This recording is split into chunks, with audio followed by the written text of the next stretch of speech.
Can you see it? Nice door. No, you have to go up. Oh, there you go. Gotcha. I'm looking on the bottom of the screen, bro. So that's the inside unit. And then I have one in the back of the bus too. That's over the door coming into the bus.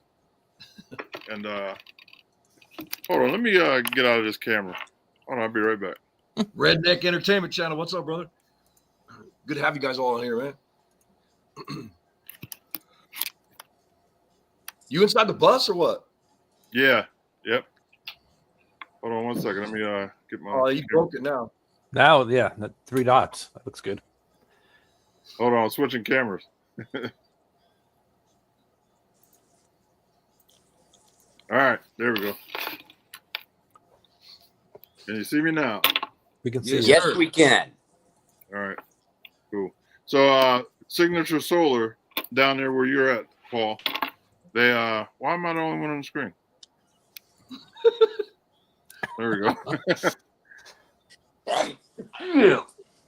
Bless you. Damn, Paul, bless you. Thank you. All right, here we go. So Signature Solar, they sell solar panels. They sell all the solar equipment, batteries, everything. And, Right. So I got 2 mini splits, one 4K and one 12K. So this one's the 12K, and it runs off the solar panels too. So when I could be off grid, and if the sun out, the solar will run my air conditioners. It's pretty slick. And that's pretty badass too, because a lot of them won't do that. You know, they'll just kill the generator or whatever. You know. Yep. What about heat? Well, can it provide you heat as well? Yes. Yeah, they're a heat pump in them. So it does heat, air, runs off solar or grid. So I can, if I'm off grid and my batteries at nighttime, my batteries will kick over and take care of the power. Yeah, that's pretty tight. All right. Yeah, so- What's up? Who is your contact up there at Signature Solar? I'll text it to you. I'll text Please it to you. do. Yeah. Hi, So Mike. How you doing? I am a affiliate influencer for them, so I give everybody a discount too. If you want to get something, let me know. I'll send you a link. You get a little discount. Okay. Yep. And the prices are great, man, on the solar panels. Like I bought brand new panels I got the bigger ones, so I'll pay like $170 a panel. But I've seen them used for $150. You know what I mean? They got a place out in I think it's in Arizona. And what's the name of the place? I forget. But they're used ones that they take out of those farms, those solar farms. Right. They sell them for $150 all day. So I got brand new ones with a 10-year warranty. $20 more. Yeah, I got the big boy. I got the 440 watt solar panels. 440 a piece. Yes. Yep. Wow, that's about 15 years ago. I bought some Harbor Freight ones just for the hell of it. 15 watts. It's Yeah. come a long way from.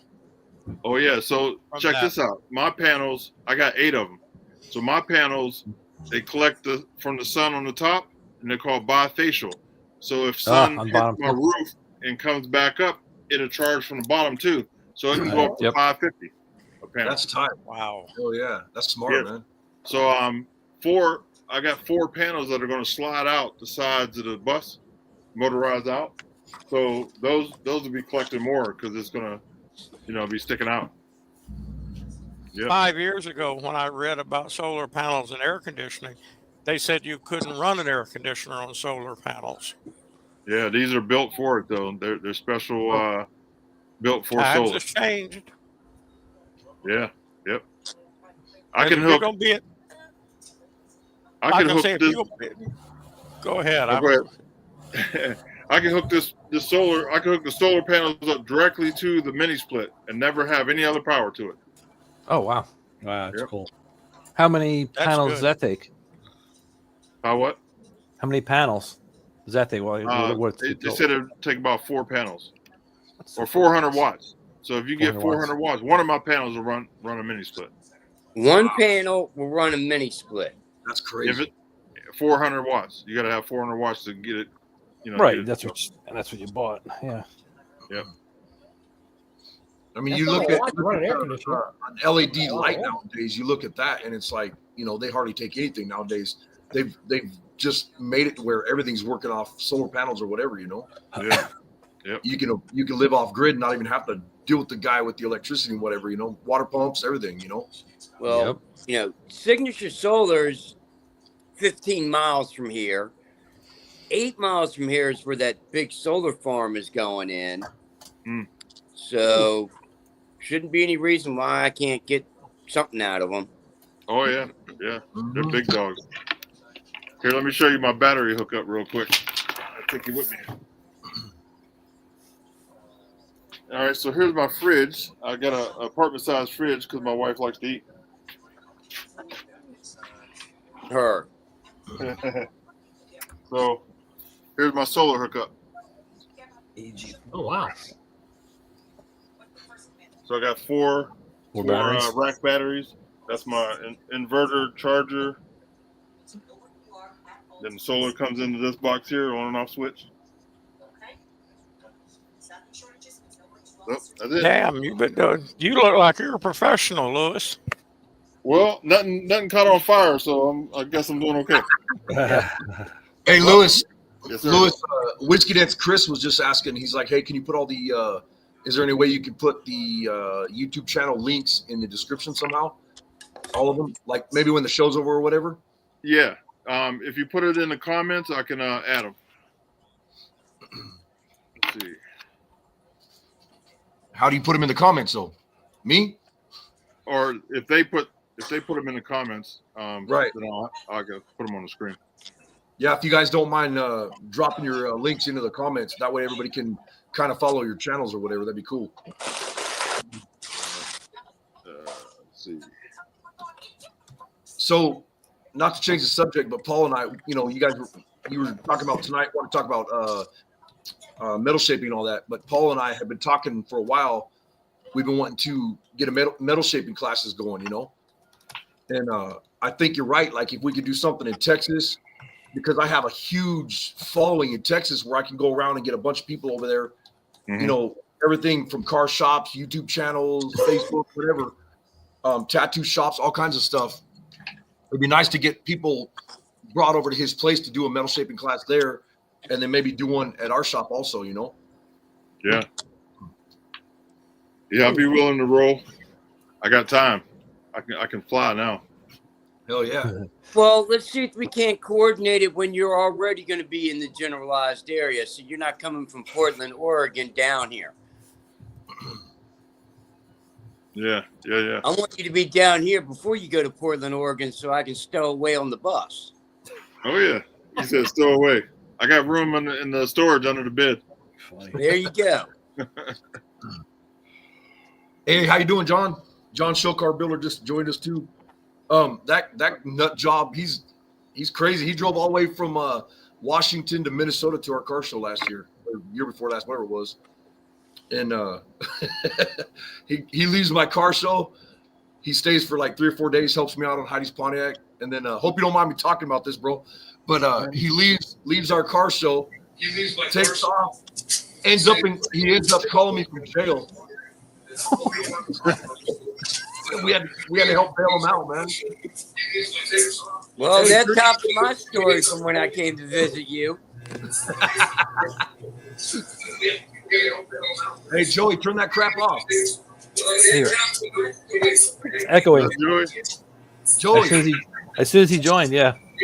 Yeah, Joey, you got something open. I don't have anything open but this page right here.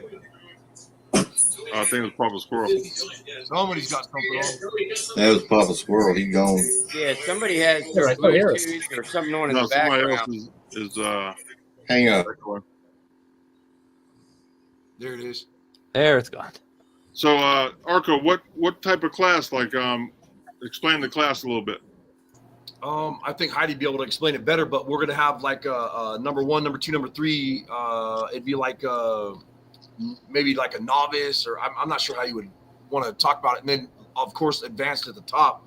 But we would do metal shaping where we would teach simple hammer and dolly, beater bag, metal shaping stump, and English wheel, planishing hammer. We'd show, pretty much how to use some of the certain tools.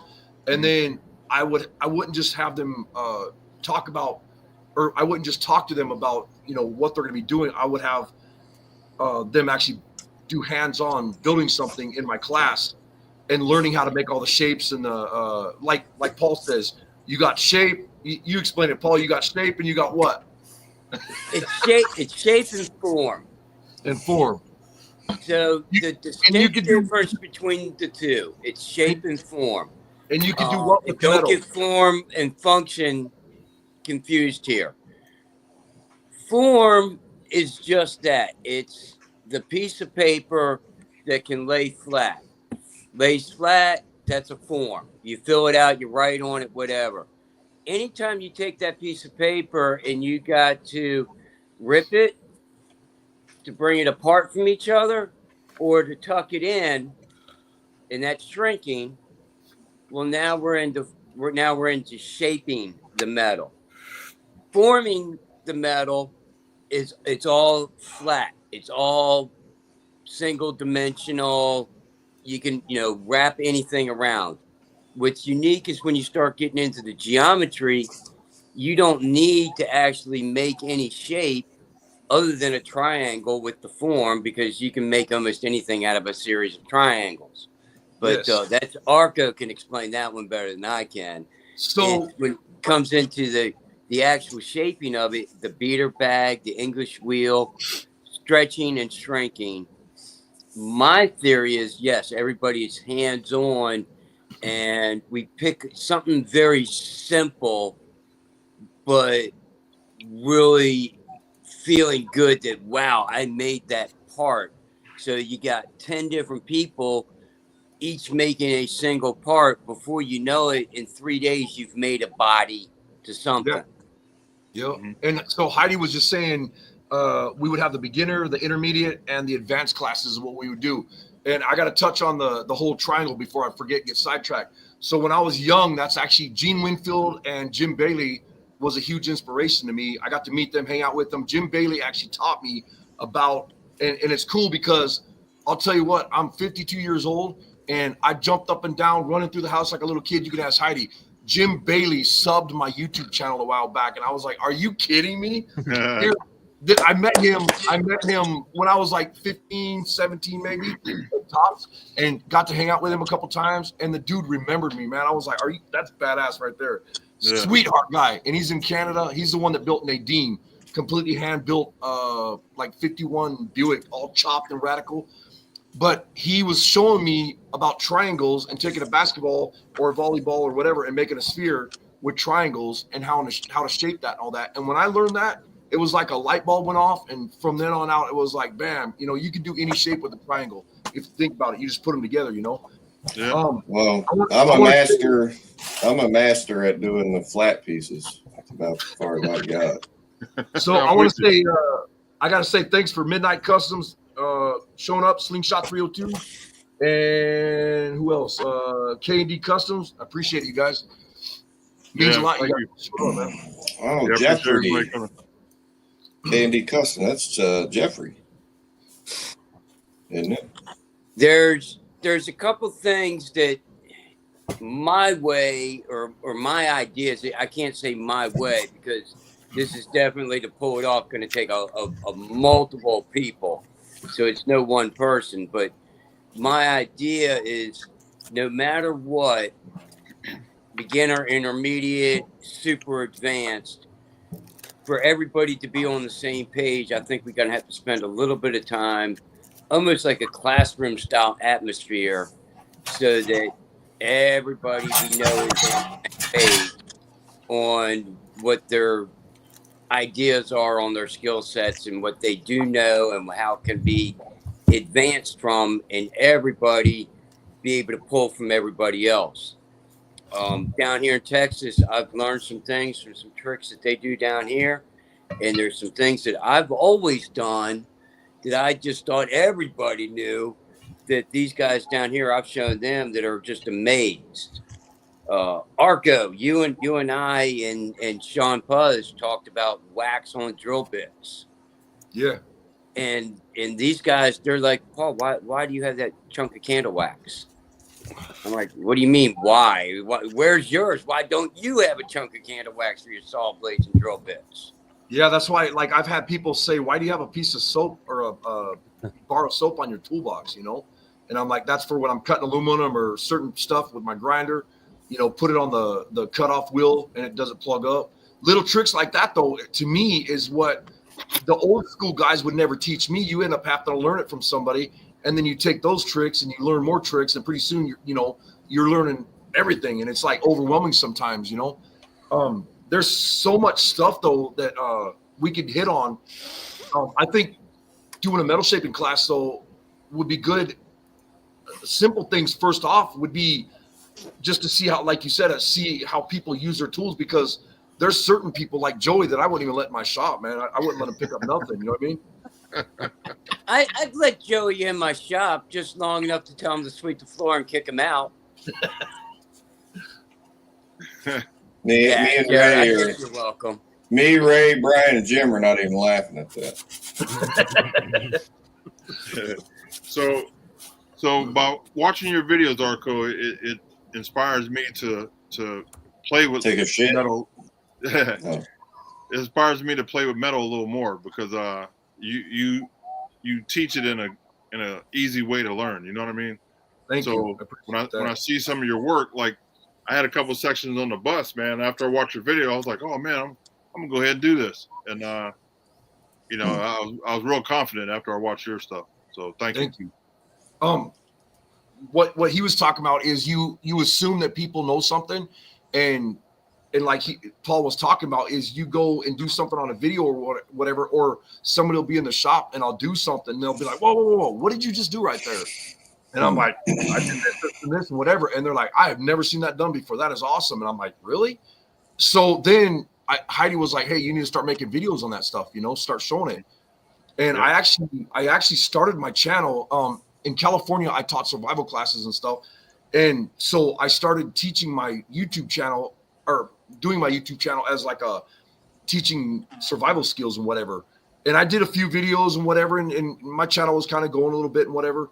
And I did a couple like tutorials or like hot rod style videos, and people were like, oh, I want to see that and this and this and this. Did a couple more videos, and then all of a sudden the channel just went stupid, Yeah. And then when we started doing the metal shaping stuff, I was like, I wouldn't say I was shy about, because you guys know I'm not shy, but I was kind of like, I don't know if I want to show that or whatever. And Heidi was like, just show this stuff, and I'm not bragging. I'm blessed because of the channel. I love it. All the supporters and everything. Thanks you guys, but the channel went, like when we started building Rogue, we got 15,000 subs in 28 days. It was nuts. Wow. It was just like boom, it just took off, and I was like, well, I know what people want to see, Yeah. And it's cool for me because that's my passion. That's what I want to do. And when you put your passion into something, you can do whatever the hell you want, Yep. Hello, Heidi. So when I was working on some metal stuff on the bus, Brian, he sent me some hammers, man, and I don't know how to use them, but it's nice to have them, because you get a different outcome. So once I really learn how to use them, I'm going to work on the Cadillac, get that roof up. I got a couple. Since we're talking about what inspires us about Arco's videos, when I watch them, I get inspired to go watch the Criminal Channel and look for other people like Arco. So. Hey, did you ever come across me when you're watching the Criminal Channel? No, but I did see you on that one show. It's on late at night. Crypt Keeper. Yes. Yes. Tales of the Crypt. Yeah. No, seriously though, Lewis was showing those mini splits earlier. I can't wait to come and see that bus when the weather breaks and bring you your brackets. That's going to be epic to see that bus the way it is now. What else do you have left on that thing before you can start touring or whatever, you know? I could leave right now. Actually, everything is hooked up and working. I still have to do the front cab part. I kind of was waiting to do that because I want to do it like a car. So I'm gonna fabricate the dashboard, you know, with Fuzzy iPad and dice. stuff in it. You know, all the amenities. Hey, my brother's on here. Damien's on here. Look what he wrote. He says, I heard most of Arco's followers are all selling. Well, I'm not. We'll put that up. There we go. Yeah, I'm not a felon. I was pardoned by the president. Yeah, but we can't, really accept it because he didn't know what he was doing. Yeah, but it still counts. So He must have been talking about Biden. The guy was drunk or something. yeah. All right. So yeah, we about have everything done. Like all the bathrooms done. I got to do little trim work. That's what I'm working on now. Just trim work and little stuff. Mm. But everything is usable. We can take off right now and survive. Yeah, I can't wait till you show up at my show, man. I mean, you'll have a blast. Yeah. Look forward. No to it. burnouts in the bus, though. I don't think I can do it. I think I'm okay there. Did you find the rear end for it yet to up the gears in it? No, I haven't really looked too much because of the winter. Nothing I can really do right now. Maybe when I go to Arco's, he might have one in the junkyard. Yeah, maybe. I need Put a 4.9-inch in it. Yeah, I need lower gears, man. When I get to 55, man, this thing's screaming. I'm at 3,500 RPM. So you need higher gears in, no? No, yeah, lower. higher gear. No, Should be higher, shouldn't it? Yeah, higher. is it higher? Yeah. Yeah. Lower, you're going to burn up more RPMs. So I have four something in it now. Can't remember what the number is. But everything I researched, they said I should put 3 in threes. Like 373s or something like that? Yeah. So it's not lower. How tall of a tire is it? It's how tall of a tire? It's 11R 22.5. So it's 22.5. Way too tall. What's up, David? It's Thanks the for same showing up. power as in the semi. Yeah, you need to put them gears into the threes. But you got to be careful doing that. You go too much, you're not going to be able to pull the hills when you go through the Appalachian Mountains or go through the Rockies. Yeah. Yeah. Yeah, right now 55, that's my limit. Hey, classic car. So classic car, that's David. That's Chris's brother from Whiskey Dance. Okay. So How you if you guys could put your links in the deal so that people could sub your channel, that'd be cool. Look what John wrote. They have to have blue wrenches to do that. That makes sense. All right, here we go, John. Oh no, I meant the one about when he left my car show, he got arrested after visiting Arco. The police knew I was around somebody bad. Yeah. That's why. So why did you get arrested? No, we're not going there. That's nobody's business, man. Come on. Oh, okay. Long story. All right. It was what's that called when you know somebody? Must have knocked over a liquor stand or something. So yeah, we're gonna take off. We're gonna take off in the bus probably February. Heading to Florida. We're going to Clearwater. My house. Yeah. Not Clearwater. Wait, is it Clearwater? That's a place. Yeah. No, I'm By the thinking it's beach? where we're going. Ocala. No. Clearwater. I don't know where I'm going. Somewhere in Florida. Are you going to the beach? Because in Ocala, there's no beach. No. Clearwater, it's, there's a beach. It's north of Orlando. We're going to a schoolie. It's a schoolie event. That could be Ocala. Yeah, Oh, that'd be fun. that's Yeah. horse country up there. Tulsa, get to Tulsa. Let me we're know. going- February. Let me know the date. Maybe I'll drive my GMC up there. Oh, that'd be sweet. Take for a road trip. Hmm. Go Yeah, there. and back. they have probably 300 to 400 buses up there and Oh, vans. It's all camping, the camping community. Yeah. Schoolies Bunch of and- hippies. You gonna go to Quartzsite? yeah. I knew he was gonna ask that. I love Quartzsite. What's up, Dave? Yeah, we got some people in here tonight. Yeah, that's cool. What about Sean Puz? I can't remember what. Do you know, Paul, what town he's in? He told me I what. want to say it's Davenport, Florida. He's not far from Orlando. Yeah, he's right by the Disney World. Like, Yeah, literally, he's like he's walking. within an hour's drive of Orlando. Less than an hour's drive to Orlando. Mhm. I know what that is. That'd be cool to go see some of his projects too. Have you seen that car he's building, Lewis? Speaking No. of metal, man, that car's gonna be sick.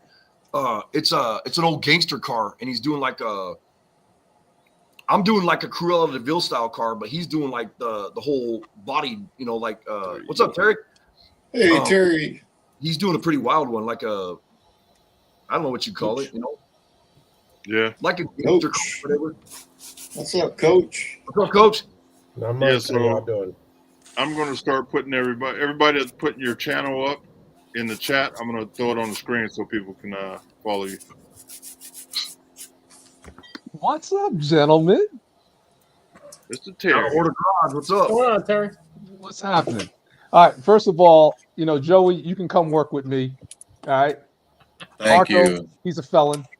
Yeah, I know. But I love him. That's my brother, so I'm a felon as well with him. That's why they Hold on, kicked him Ray. out of. That's why they kicked him out of California. Ah, yeah. He's a You got felon, Coach man. you got all the boys up in here. What's happening, gentlemen? Yeah, everybody's What's up, over no here. class? I see you up there. Hmm. Yep, kicking it. How's everyone doing? What's the topic of the night? What's the topic? Metal We're shape, talking about- fabrication, or whatever. What you got going on with your car, Terry? Oh, you Harry can knows do it, about man. that. Oh, he's the dude right there. We got a couple of pros up in here. Topic: beat the crap out of a piece of steel with a hammer. So, Arco, what is your favorite hammer? How many hammers does Arco own? Oh man, I don't know. Somebody asked me that a while back, and I was doing some videos on them and kind of like joking around with them, and then I was like, "Oh wait," and they were like, because they were counting like I don't know how many hundreds or whatever, and I went upstairs, and then there was a big pile of hammers, and they were like, "Oh, never mind." It just kind of got crazy after that, But I'll take all these old hammers that I get and I'll shape them for different shapes that I'm making. And for instance, I took a 35. This was a long time ago. I took a 35, I think is what it was, Studebaker 4-door, and on those they never made a sedan delivery with those cars. So, most people just weld the back door shut and then they like cut that post out and then just weld a piece of metal in there. But I actually made a true sedan delivery 35 Studebaker. I actually, I welded the door shut, yeah, but I cut out that post and then, started making all those pieces. But at the time when I first moved here and whatever, and Heidi and I first got together with our first shop out there with Aaron, I probably made 10 hammers just building that car, just that piece on that car, for the sedan delivery part. And I always take different hammers, ball peens, and just any old hammer I find at garage sales. And there's some that I've welded handles on and used them for shaping. There's other ones that, I used them for 10 minutes, cut them apart, made another hammer out of them, I mean, I worked to me, with, go ahead. I worked with a master BMW technician from the old country, and his number one hammer was the claw hammer because it was also a seal puller. So it did 2 in 1. Arco, you should do a giveaway on your channel for the first person to guess the exact number or closest to the exact number of how many hammers you have, and the winner will get a mag drill. That'd be fun, actually, because I don't know how. Hold on, I need to know: is this the amount of hammers you own, to include the Fisher Price and the blow up hammer? The one that Sean sent me on. Yep. Did you hear? Sorry, I had to say it. You hear about that, Lewis? No. We were doing that TV show for the International Radical Rod Build Off, and we were building Rogue and stuff. That's when we just started building it. And Sean Puz and all of us, we were just busting each other's balls. And I get this package from him in the mail, and I'm like, "Oh, cool! What is this?" And it's real light, And I open it up, and it's a bunch of like blow up hammers and Fisher Price hammers, and like There was like 50 hammers in this box, man. I was rolling, man. It was funny. My Heidi, first that Heidi, no, I won't be doing that. I mentioned doing the giveaway of the Mag Grill because I need a Mag Grill. Why would I go buy one and give it away? True. I got one. I love it. Hey, I appreciate all you guys in the chat. Yeah, we Give got a us very your, distinguished looking crew here. Look at them. What's good, gentlemen? How's everyone doing? It's all good. Terry, I've been good. I appreciate the job offer, but I'm going to have to turn you down. Yeah, yeah, it's always open. It's open door policy at the garage shop over here. I appreciate that. Open Where door, is your everyone shop? shows up. Where New is your York. shop? New York, on the border of New York, Jersey. Yeah. Yeah. for some reason I keep thinking you're in Kentucky. You're in New York. Why do I keep thinking you're down south in Kentucky? I have no clue, man. That's where I'm from. That's the first. Well, that's the first I heard. I heard California. Most people think I'm from California. You know, but Hey, never Kentucky. We got another fabricator, metal shaping guy right here. The shop, that's Taylor in Canada, and you should see the stuff he's doing on his. He just took you might want to put it in the comment, but he just took like a '89 or whatever it was Chevy tailgate, cut it all apart, and built another tailgate for a customer's truck or whatever. That thing turned out badass. So he put the raised lettering in there and stuff, and he's always doing all kinds of cool stuff too, man, on his channel. You know. Hey, put your YouTube channel in the chat, and I'll throw it on the screen. Frickin' Damien, man, bad Chad. Yeah, I reached out to Chad to see if he can come on the show. He hasn't gotten back to me, but yeah, I like to have him on too, man. He's pretty tough. Oh, Greasy. What's his name? Is it Greasy's Garage? Yeah, he's gonna be over hanging out with Northeast Ohio Dukes pretty soon. I asked him to send me the schedule on that. I'd try to meet up with them over there. That's not far from you, right, Louis? Yeah. Yep. About a half hour. Yeah. The shop. Throw your information in the chat so I can throw it on the screen so people can follow you. I appreciate everybody sharing. Picture. Go ahead, Lewis. I'm sorry. I was saying I appreciate everybody resharing the live stream tonight. Arco, I'll send you some pictures of the. I don't know if I've sent them to you. Maybe I did. The new hood for the Model A that I made, and the it looks like a Route 66 emblem that I hammered out to make onto the hood for the Starbird show. Yeah. When is that show? February 14, 15, and 16. Okay. Man, Valentine's Day. Come on down to Tulsa for Valentine's Day. Bring Heidi. 15 and 16. I wish I could do that. What are you working on, Brian? Huh? Yeah. What are you working on? A headlight ring. I mean, a headlight. Doing his nails. He's doing his nails. Yeah, look at his nails. They look nice. Ray's probably got one. Did you find a tire yet? Huh? Did you find a tire? No, I'm making a platform for it now. I mean, I decided to put it on stilts so I can roll it out. Oh, that's good. I went ahead and took everything else. I haven't taken them off, but I'm going to take everything off this weekend. And I got some 2x3 tubing, and I'm going to weld up some stilts. I got some toolbox wheels, casters, and then I'm going to weld it up and bolt it on so that I can just roll it out. Yeah, that's a good idea. So on Classic Car Revivals, that's David there. That's Whiskey Dick's brother.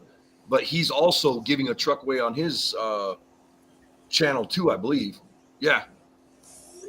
So you guys will have to check out their channels and sub them, and they'll put you in for the giveaway or whatever. But they're building some cool stuff.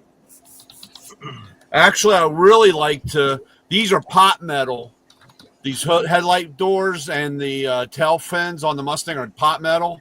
Yeah, I'd like to make them out of metal. Yeah, that'd be sweet. And then weld them into the body and have no seams. We were actually just talking about that, Brian.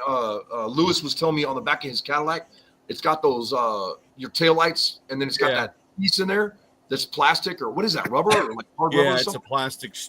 Yeah. Filler. Fender Sucks. filler. And you always see them driving down the road, and that piece is missing. You know. Yeah. You know, it'd be nice to hand make some of those where you get rid of that. You know, delete that. So I don't know. Yeah. Like I said, I might. That's like I said, but as most people don't believe, I do work on something on the car every night. The car will be back together. Okay, And we're praying for you. Unfortunately, I mean, until I can get it movable, or be able to roll it out of the around and get rid of a few more things. Yeah. I don't know. I need to Brian. borrow somebody's vehicle so I can go to the dump. The trash guys the guys won't take all my trash at one time because I put too much out. I believe in you, Brian. I think you're going to do it. Yeah, well, You it's can do okay. You don't have. You can hurt my feelings. It's all right. I'm used to it. Don't do that. No, I'm a nice guy. I believe in you. Hey, Brian, I'm looking for a job. I'm not even talking to you, Joey. Wow. What I do to you? I've never heard that one before. I hear that all day long. Mr. Wow. Brian, I need a job because I want to be like you and drive around and just collect money. And I wish it was that simple. So, Oh, I don't want that job. yeah, that's all I hear all day long. I want your job. You want my job? You can have it. Shut up, Matt. Madness. Crap whisperer talking, laughing. Yeah, That was so freaking on my hilarious. Cadillac, I'm gonna delete those fillers. I want to lean the lights towards the car, so they're more at an angle, and then I'm gonna push the bumper in too, maybe 2 inches, 3 inches. So take that filler out. Push it in as far as you can go without needing that filler. Yeah. Hey, Lewis, we were just talking about that car the other day. That we were talking about your car leaning the taillights forward and all that, and I showed you the picture of my old '54 Chevy car that I had, that chopped down one. And Aaron called me literally right after we got off the phone, and he's like, "Yeah, I got this car and this Jeep, and I'm gonna be bringing it to the junkyard, or whatever." And I was like, "Sweet." And he's like, "Do you still want that '54 Chevy sitting out there?" I'm like, "Yeah, I'd like to, but I don't have time to go get it." So I guess he's gonna grab that too. So I was like, "Oh, great." Now I'm gonna have to build me another '54 chopped down, car like that car was sweet. You Yeah, can you just just put talking a about it. 54 Missed that down car. here, and we'll use that for the metal shaping class and do it as a chop top class. Now, see, that'd be sweet, wouldn't it? To do a chop top right now. Check this out. That was one of those cars where when I chopped it, the first one I did, I sold. The second one I did, I sold. The third one, my buddy was over there, and he's like, if you do that, I don't want to cut the glass on my car. And I'd done so many of them after that it was like, well, I'll go ahead and do yours the same way. But I did the trick where you sit the windshield down inside the car. And on the 54 Chevys, it's like they're made for that. You can cut that panel out, drop the windshield down, and then you make a deal down inside there with a hose that if water goes down there, it drains out of the car. It doesn't go inside the car. Oh, sweet. And so the windshield is not chopped. So anytime that windshield got broken, cracked, whatever, you could Just pull put it out. another one right back in. That's just a That's stock sweet. 54 Chevy car. Yeah, it was sweet. And then we ended up doing a 57 Chevy pickup like that. And then we did a couple of them where we chopped the glass. One of them, it took me 6 windshields. The number 6 windshield, I didn't break it, cutting the glass. Mm-hmm. And that's when I learned how to do the cutting the glass with a sandblaster and an inner tube. You ever seen that? Yeah. Yeah, it's cool. And I think that was an old Gene Winfield trick, actually, to be honest, where you put cut it with the sandblaster, and then you can take the sander you make sure it's got a ground on it, and you use a water hose and a sanding disc, and you could actually sand the glass, the edges, and smooth them out, then put it back in the car where you want it. And they always say you chop the top, then you cut the glass. Cut the glass, get a couple windshields done, then cut the car, chop it down to where you want it, Yeah. Because some of those old curved windshields, man, they're a bitch. You can break them, like I said, 5, 6, 7 times. Well, I found over especially this last 3 days, building this truck cab, that C10 truck cab, making the windshield, and it's a curved piece of glass, making the windshield fit the truck that I'm building. Because, yeah, you can put the whole thing together and it looks right, but the windshield doesn't want to fit in there right. You got to make sure. So I've had that windshield in and out of the truck at least 3 dozen times before I was finally happy and locked everything in on where it's going to be. So, yeah, you want to fit to the glass, not have the glass made as the afterthought. Right. That And makes I mean, sense. it's really, really expensive to have a windshield made. They send them over to Denmark or something like that, or like I Netherlands. don't know. I've never had to have a curved piece of glass made. Well, John, I don't know how you. I always say John DiAugusta, but what's the guy that you took the picture with the second with? John D'Agostino. Agostino, there you go. Yeah. He had some of those windshields made for some of those custom cars he was building, and they actually took a piece of like square tubing or whatever it was, and they made the shape of the windshield, put a bunch of braces in it, they packed it up really good, and I want to say they sent it to Denmark when he built a couple of those cars. And then they have a windshield company over there that would actually make a windshield for your car. And you're talking, this is back in the 90s, and that was like $5,000-$6,000 for a windshield. And then I think I'd go and find the Jaguar or the Mercedes or the Yugo. Maybe a Yugo windshield comes in at the dimensions that we need. Let's build it around a Yugo windshield. Never know. You're laughing. You can get Yugo windshields for like $100 a piece, I'm sure. Yeah. A minivan. How many minivans are out there, you know? Exactly. The other thing on the rear windows when chopping the top is to use the rear glass from another vehicle. Just go to the junkyard and cut out the rear window from, a truck or something and use that glass because it's a smaller hole than what you had before, and you could, sometimes not know it. Yep.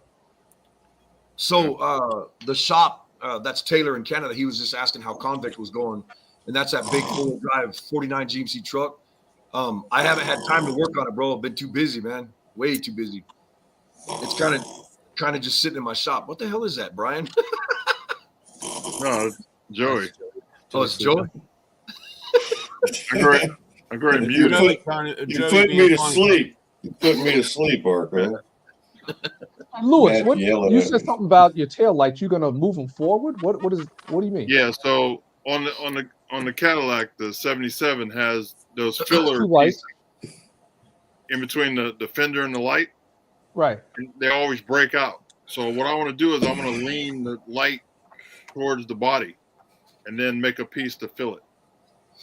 All right, well, there you go. Drive the Cadillac down to Texas, and let's do a metal shaping class because that's all primarily formed. There's not a lot of shape involved, and that would be a very simple, very satisfying project for a handful of students.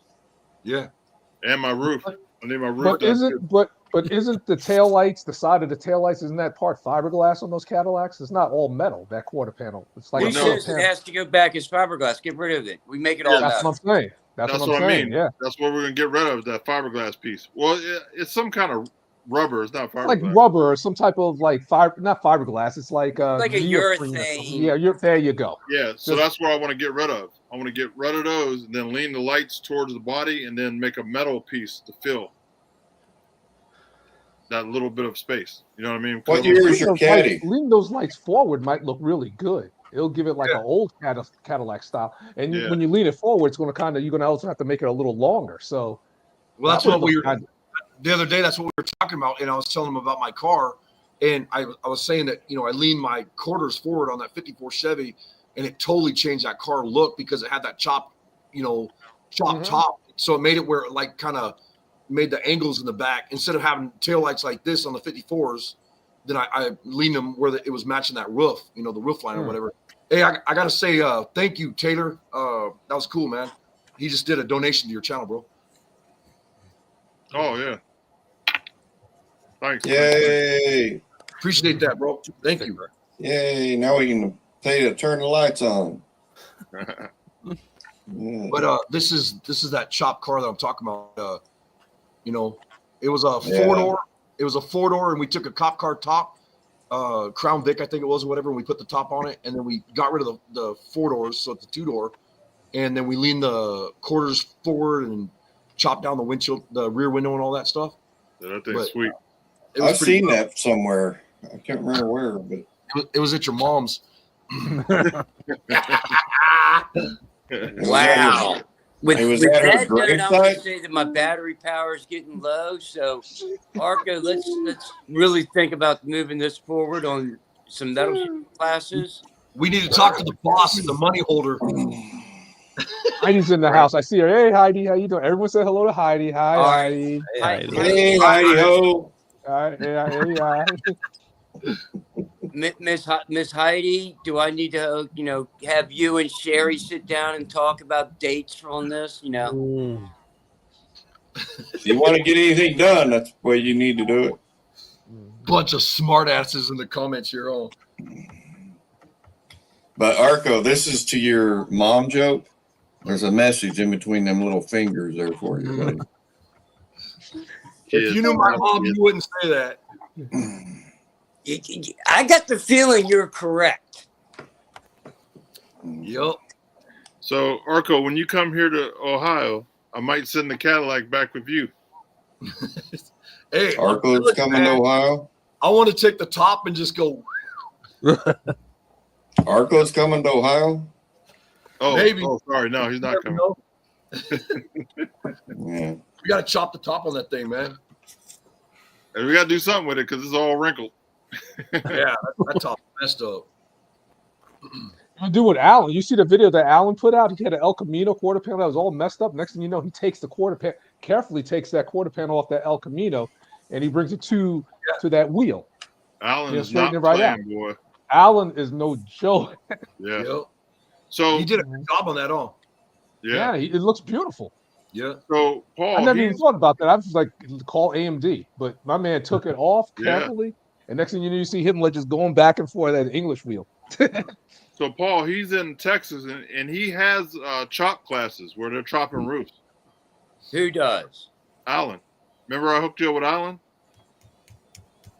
No. He used to come on here every now and then. He used to come Yeah. on here with Gene Winfield. yeah. Okay, yeah. yeah, I know who you're talking about.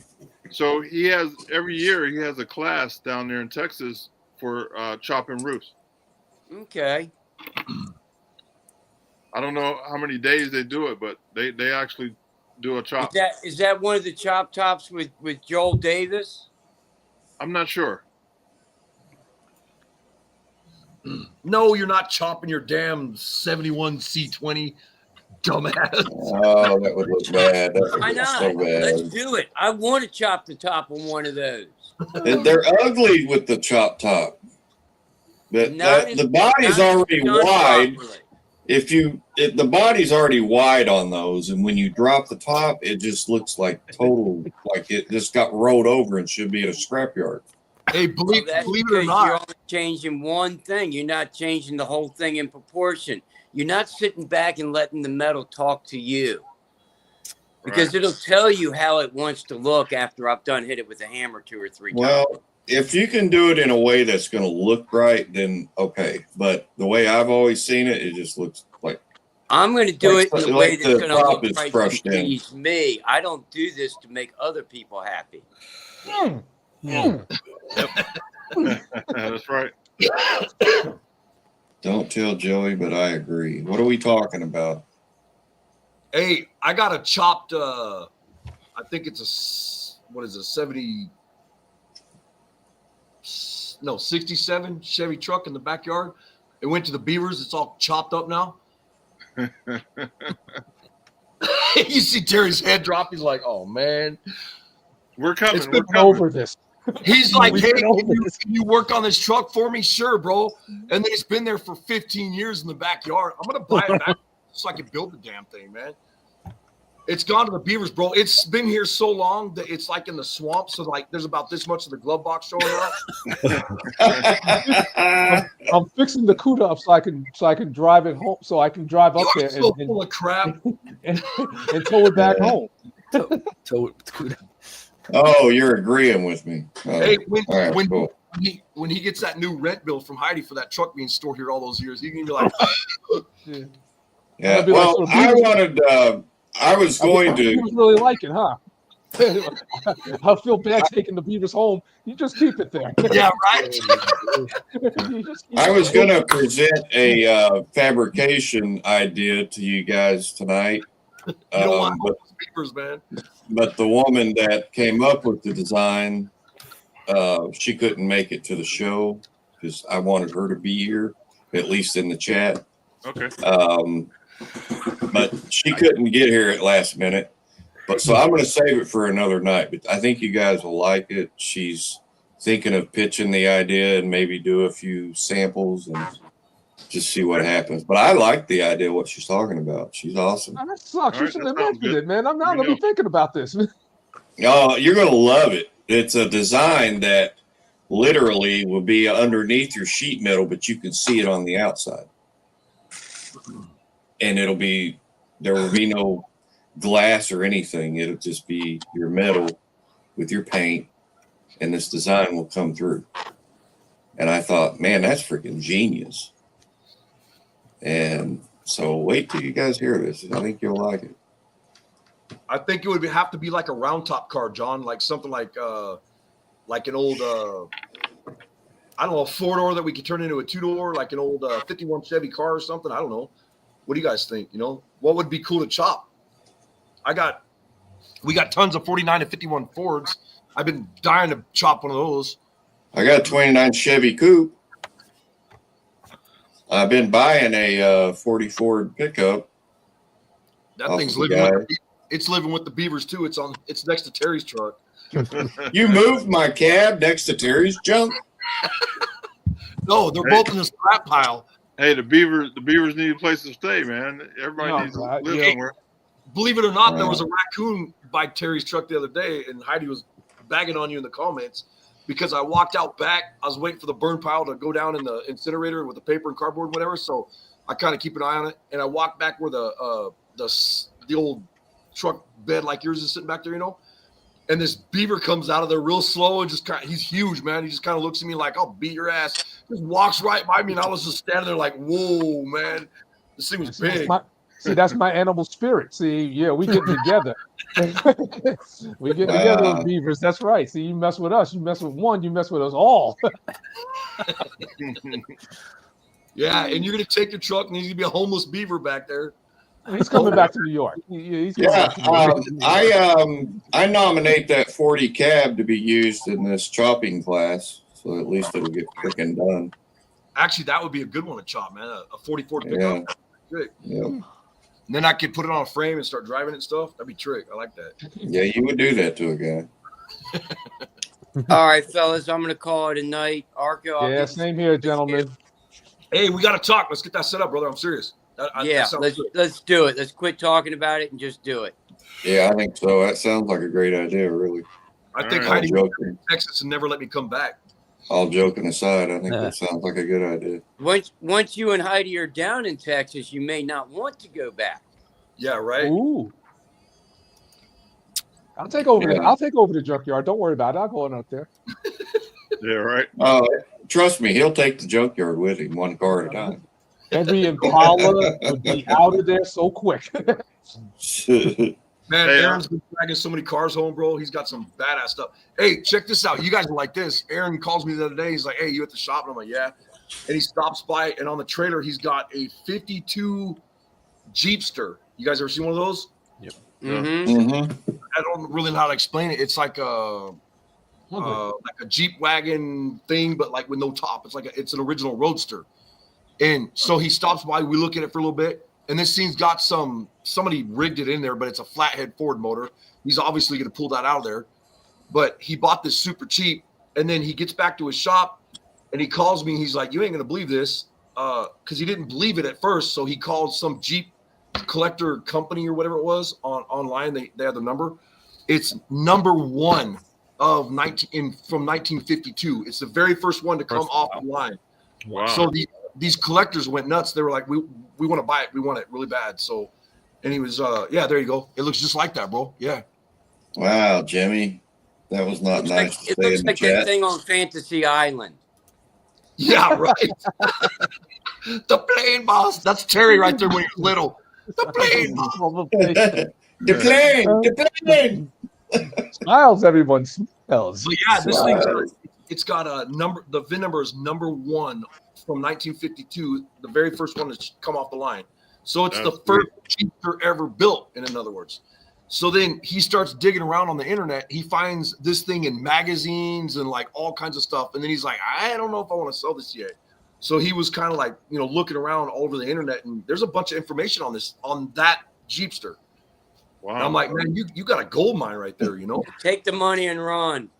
Yeah, right. Yeah. No kidding. But that was pretty neat. I was like, that thing, it needs to be like in a museum or something, Lewis, I just wanted to point All out right, that Jimmy's my Chop battery's getting Shop. ready to die 100%. So I'll talk to you shortly, Arco. Talk to you over the weekend. Thanks for All right, joining. Same thing. I'll get with you over the weekend. Good night, And we'll Paul. make this happen. Take care, Paul. All right, take care, everybody. Brian, I'll see you when I get up to Maryland. All right, I Terry. wanted to. Week, bro. See ya. I'll talk to you tomorrow. I Take wanted. care, everyone. My brothers. Good night. So, Lewis, I wanted to say Jimmy's Chop Shop in the chat. Just ignore him. He's not on his medicine apparently tonight. He's got Tourette's.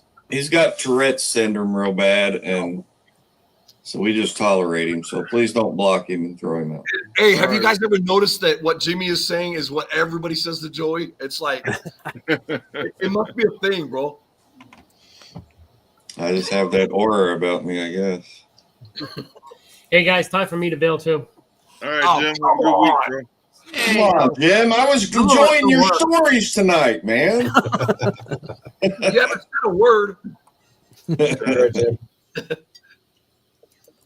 Oh, bye. So Marco, I'll get with Heidi and try to help put that together. I'd love to do that. Man, that'd be fun. And especially if we go to do something like this at Paul's shop or whatever, I'd like to do one at my shop too. And if you're traveling around, I think it'd be something cool where we can get a bunch of sponsors and different not celebrities, but YouTube people there to do something like this, Right. different talents. You know what I mean? Yep. That'd be hot. I think that would be a blast. We need the fabric cobbler there. He's in Arizona though. So Hey, there's a guy down here with these I'm on a overland. road trip. Yeah, those are neat. Fabric Cobbler's not going to lower his standards for you, Arco. Just saying. He loves me. So, Ray, how are you? You've been really quiet. Yeah, I'm sick. Yeah. Feel like crap. Look like all of us. I'm almost asleep. I'm sleeping with my eyes open tonight. Gotcha. So Lewis, is that thing called the Schoolie Swarm? By Yes. chance? Cool Ah. swamp. February. Is it Clearwater? No, you're right. It's in Ocala. Okay. Yeah. Horse country. That's Don Garland's country. Yeah, definitely. Yeah. Yeah, Schoolie Swarm. Jimmy. It is hot and humid up there. It's the It's like last whole week week? of February, right? yeah, last- Feb 21st to March 2nd. Wow, Yeah. that's got to be a big deal. It's like what? Yeah. Almost 2 weeks? Heck. Yeah, it is. Now, Schoolie Palooza out in Arizona is the 2 weeks or a week before that. So I was going to go out there and then come back to Florida, but I don't want to cross the country twice. So I'm just going to go to the Florida one. Good night, Heidi. Good night, Heidi. Well, I hate that you're sick, Ray. I hope you get better soon. Yeah, it's just yeah. Thanks. It's just bird flu. Yeah. Everybody's got bird flu. Yeah, it just kind of hit me quick. Right? Yeah. I just had surgery Monday, and so now I'm in here putting up with Arco and everybody else. Yeah. Well, this is Arco's night. You know, you want to showcase the guest and let him talk. And How he's did I got, get- and how did I get- Arco has enough energy for all of us, so it's good. Arco's actually the guest tonight, really? It's his show. Yeah, the show's all about him tonight. All Yeah, dogs. what's a guest star? Wow. Nothing like busting somebody's balls. It's like So, it's like wiping after you didn't even take a shit. Hey, that'd be a cool truck to chop though, John. Those Studebaker pickups, they look good all chopped down. I saw that one you pulled out of the woods the other day. That thing's nice, man. Yeah, Alan, man, he's really putting some stuff down, man. You gotta follow him. He's also on Power Tube TV. Yeah. Yeah, he's yeah. Where's his shop at? It's in the desert? No, it's in Texas. Oh, it's Texas. Yeah, you just Yeah. said that. I don't know why I keep thinking he's down there with Ian Russell for some reason, you know? Well, he was doing an intern with Gene Winfield. He was out at Gene's for I think a year and a half, 2 years. Yeah. Yep. He's a good dude too, man. Yeah. He's a good The painter. shop. He hasn't showed his paint skills yet, but he can paint, man. Yeah. Did you guys see where that guy did the video of Gene's Model A? No. Mm-hmm. And that guy walked up and Gene's at the gas station putting gas in. He goes, "Can we do a video of your car?" And he goes, "I don't give a fuck." And he starts the thing up and takes off. Pretty cool video. This guy goes around and videotapes, or has a drone, and pieces out and does. That's his calling card or his business or whatever. I don't even know if he knew if that was Gene Winfield or not, but he's like, "That's a really cool car." He does rolling shots, right? Huh? He does the rolling shots. Yeah, and He does he the roll drives down the road and he has picks up couple. He did this chick that she had a RX-7 RZ or some bullshit like that. Oh yeah, I've seen him. And but the one with Gene Winfield was awesome. That was, "I don't give a fuck." That's when he said, gets in his car, fires up, grabs and jams in a gear and takes off. Yep, that was a good one. Model. It was So Jimmy's Chop Shop. We had Gene on here last year, I think it was, or maybe a year and a half ago. So go back into our channel and check out the interview. We did an interview with him.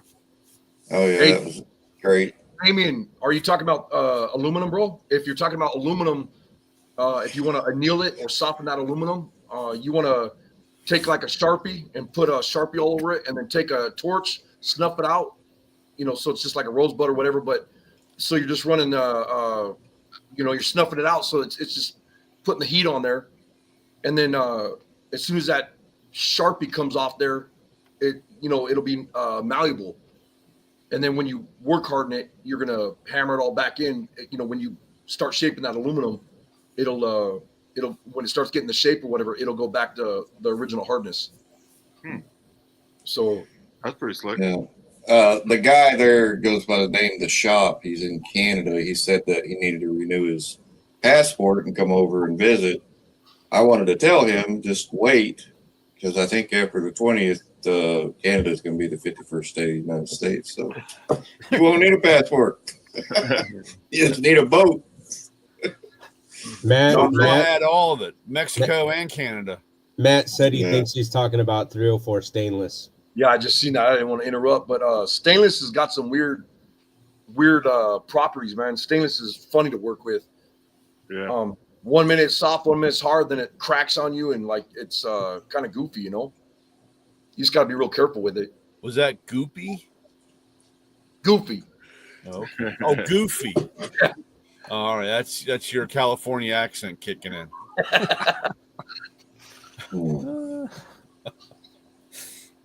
So I love you, Arca. I watch you all the time, bud. Don't worry. So Arco and Coach, man, a lot of low riders have been popping up on my feed, man. I've been sending them to you guys. I've been sending them to you too, man. There's some. These guys are crazy on those things. The Peterson Museum has a big lowrider display right now. Yeah. What's his name? Mad Chad or Bad Chad? Bad Chad. He was just there a couple weeks ago, and he did an interview. Man. So I talked to Ray, that he's the founder of Lowrider Magazine.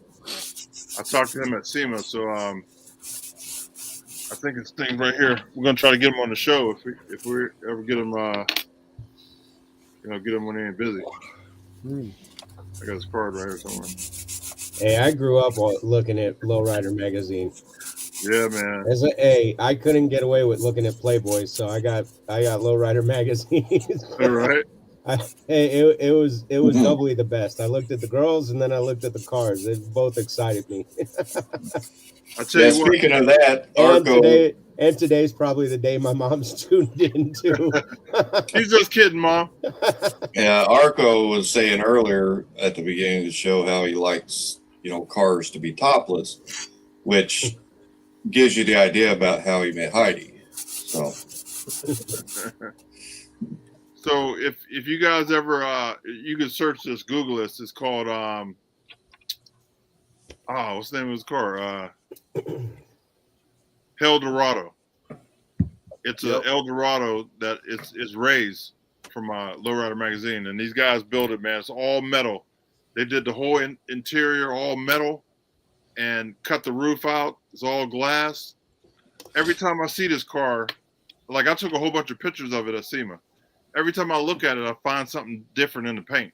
Like if you're walking towards it, you can't see all the lines, but when you get to a certain angle, you can see different lines in it. And every time I see this car, I find something new. It's incredible, man. You should see this Eldorado. I think I've seen those pictures you were talking about. And I think he's the one that actually made a business of turning those G-body cars into convertibles and stuff too, didn't he? I'm not sure. In his shop, I think he's the same guy. And the guy does some radical fabrication, man. Yeah. Because those G-body cars, if you cut a lot of guys back in the 80s and 90s, you would see those G-bodies, they cut the tops off of them. Well, right behind the doors, they'd have trouble because the cars start doing this crap. Then they'd have trouble with the doors closing and opening. So you hardly ever seen any of the lowriders and stuff opening the doors because they couldn't open them. They were all jammed up. So he came up with not only making them into real convertibles above the windshield, making the correct piece that he fabricated to make it where it folds up into that car. So you have roll-up windows and it's an actual real convertible now. And then he built all those bracings and stuff underneath those cars so that they pull the bodies off when they're doing them as lowriders because they paint them underneath anyways. Yeah. He has them all braced out like hard tops or convertibles, which is the same.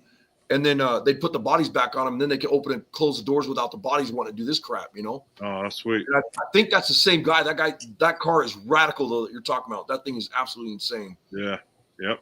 I bet you that guy has $300,000 in that car, man. I'm not easy. joking. Yeah. Easy. Hell yeah. Got suicide doors on it. It's an incredible car, man. Yep. So hopefully we can get them on now. When I was doing my Lamborghini doors on my car, that's what I've been waiting for like the last 3-4 years. That's all I wanted to do was the damn doors, man. And the top of the doors I got to cut down a little bit. I'm going to put some shape into the doors, on the top because they're about an inch and a half too high right now, just because I got them mocked up. But that's the next thing I'll be doing. But did you see that thing I did with the tape line where I'm putting that body line in the side of the car? Yeah. I think that's going to be my very next thing that I'll do that car because it's I want something different on that body so that where the door opens and hinges and then goes up, I want it to be, it's going to mess with people because it's going to be at an angle. So it's going to be flat when it's sitting there, but then when you open the door, that piece comes out too. It's going to it'll be pretty radical. That's sweet. I got a picture of it right here with right here. You can see where I did the body line on it, Yeah. Man, that thing is killing. So that body line is going to go right down the side, but that actually comes out of the fender. It's going to come out of the fender down the side of the car, Yeah. And then the other thing. What's that? I was just going to say, I think it's cool that you're thinking of the environment and going to go with EV batteries. Yeah, right. Hey, I got we were on some I was gonna tell Lewis we were on some, I forget whose podcast or whatever, or live that we were on, and Joey's like, they're asking, what kind of motor you're gonna run in, whatever, and he's in the comments and he's putting 4-cylinder Lexus, blah blah blah, and this guy was all pissed off, and I'm like, bro, I'm not putting a 4-cylinder in the damn car, man. And then I changed it. Then I changed it to Toyota, then Volkswagen, and that guy's thoroughly confused now. All right, so here's the Gene Winfield video. I'm gonna see if I can pull it up. Yeah, you got to copy it. I thought it would link it, and it's not doing a link. All right, hold on. Yeah, that's a good one. It's not like that. It's funny. I just started watching a little bit of it. It's funny. Yeah. He's like, I don't give a shit. Yeah, that guy's doing that filming. He does a whole bunch of them. He's pretty good. I found it on TikTok. I don't know if he's on YouTube also. YouTube probably would have given me the link. Yeah, I can't copy it. Yeah, that guy's pretty good. Yeah. He does drones and photography. Let's see. I seen you with those lowriders, John. A while back, you were doing some video with those lowriders. There's some good ones over there. Man, we talked about this a couple times on the show, but you really got to respect the lowrider, man. They do so much fabricating in the paint, and interior. Dude. You know, that's the thing is, these people don't understand, like those lowriders, when they put mirrors underneath those cars and stuff, and there's the same graphics underneath the cars, and it's just as clean as the outside with the, $100,000 paint job on the outside of that car. Yeah. I mean, the hours that go into those cars is insane. Mm-hmm. And I was watching one of them on what was it? Instagram the other day, and a lowrider guy's building one right now, and it's one of those X frames, like a 63 Impala or whatever it is, 64 Impala or whatever, and they're building this thing, and the work that they put into the frame to smooth that thing out, I mean, it must have been months. And they smoothed the whole frame out just so they could start painting on all the graphics and the metal flake and gold leaf. And I mean, they went nuts on that thing. I can't even imagine what the car's going to look like, Yeah. But I mean, the money and time that goes into that is crazy. Yeah. I see these guys doing the old school ways too. The way they block sand, the way they prime. I mean, they're really methodical about it. But when I was in high school, this guy had a really cool, I always thought it was neat because I never seen one in my whole life except for this guy's car. But it was a 53 Chevy sedan delivery, but he had it chopped with his lowrider company on the side of it. And it was a drop-down airbag lowrider 53 sedan delivery, Uh-huh. So I stopped in his shop and I was looking at it. And he's like, well, you can come in the shop, look at some of the cars. And these cars were insane. Just radical. And the dude's over there, one guy's blocking the car out. And I thought he was nuts at the time, but now I look back and I'm like, to get a show car quality paint job, you gotta mud the whole side of that car. You gotta mud it, and you're not leaving the mud on, meaning body filler. You're not leaving the body filler on the car. You're sanding it off on the floor. But when you're done, it's like a mirror, it's blocked out perfectly. Dude was doing this car with a grinder, bro. I swear to God. And with one of those like sanding flapper wheels, and this guy was there with a mask on and just going to town. And the other side of the car, here I am as a kid going, how the hell did he get that thing so smooth? I didn't realize they were in there. All those guys were blocking that car out for hours and hours and hours, It was nuts. But yeah, I think those guys got busted for drugs or something because they were like, something happened. All of a sudden there was cops there and the shop was gone like a couple weeks later. And that was on Charter. It was on Charter Way. Wow. And here's another amazing thing. I've seen some videos where there's 4 or 5 guys doing the body work and sanding on it, and it comes out perfect. Like everybody has their spot. Yeah. Yeah. As long as you block, sand, prime, and then like we use those Lucky blocks. Did you see that black car I did? Yeah. With those we use those Lucky blocks on that, and we spent months on that car getting it perfect. And it was cool when I painted it. I mean, I was pretty excited because I thought we were going to get it out in the sunlight and I was going to have to go through and I could not find a single ding, dent, imperfection on that car anywhere, man. It turned out beautiful. That's hard to do with black. Yeah. And you're not lying. People don't understand what goes into doing a black car, Black or white.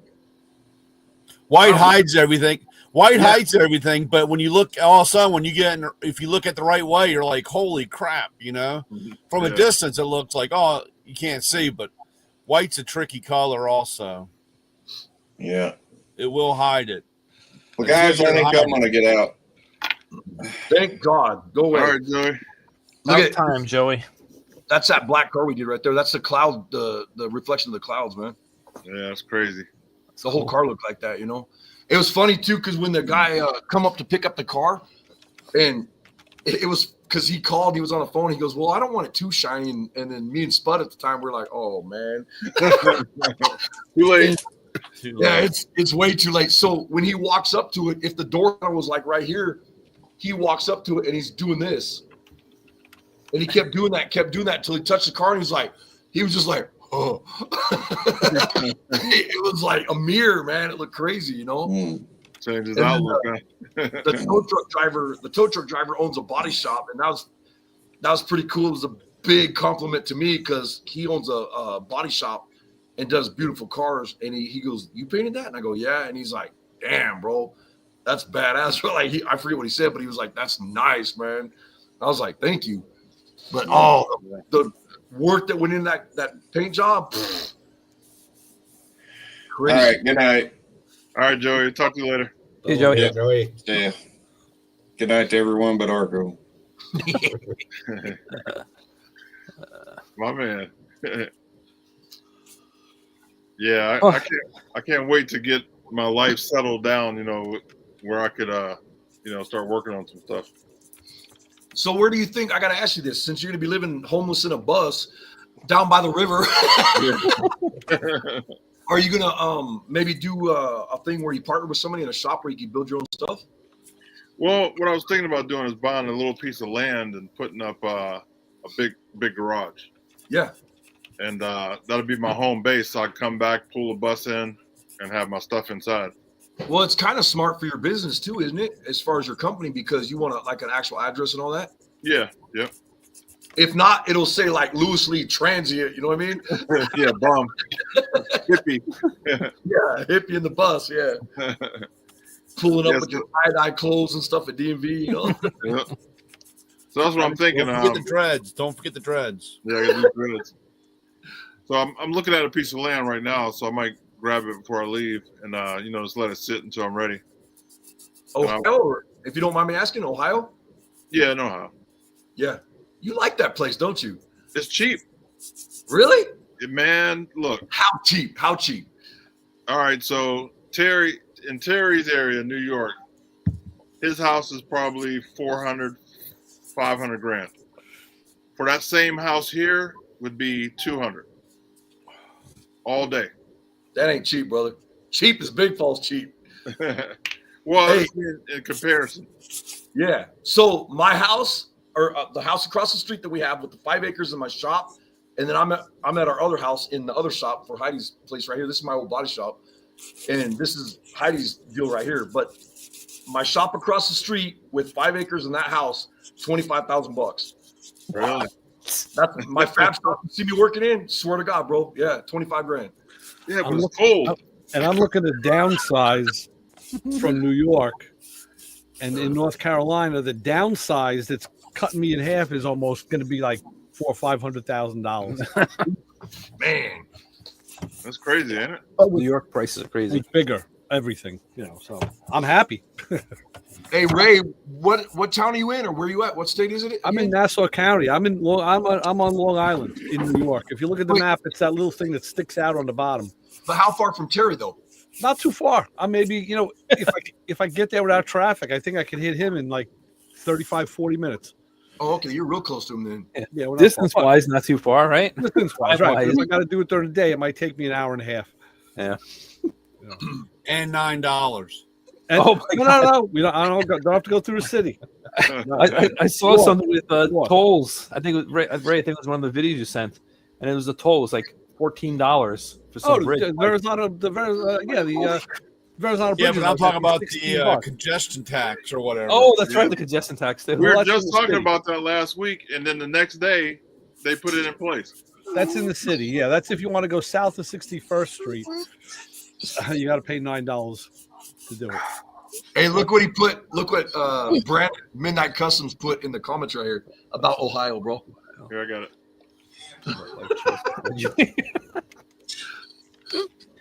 No, right. The next one up where it says welcome to Ohio or whatever.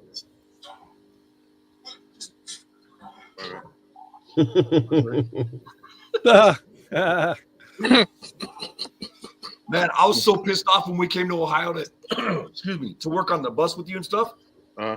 We hit every damn toll booth. There must have been 300 of them down the highway. I'm like, what is this crap? Why don't we just start throwing money out as we're driving, man?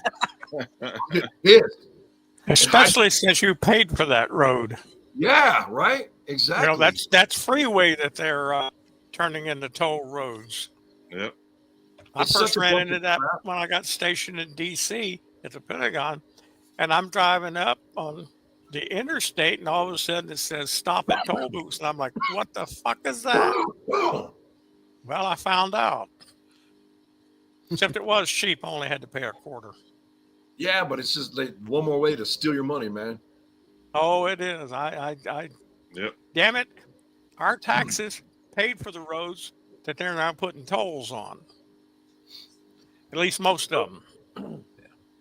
That's one of the reasons I moved out of California. The day the lady at the DMV, my insurance and everything, it all kind of like combined all that week.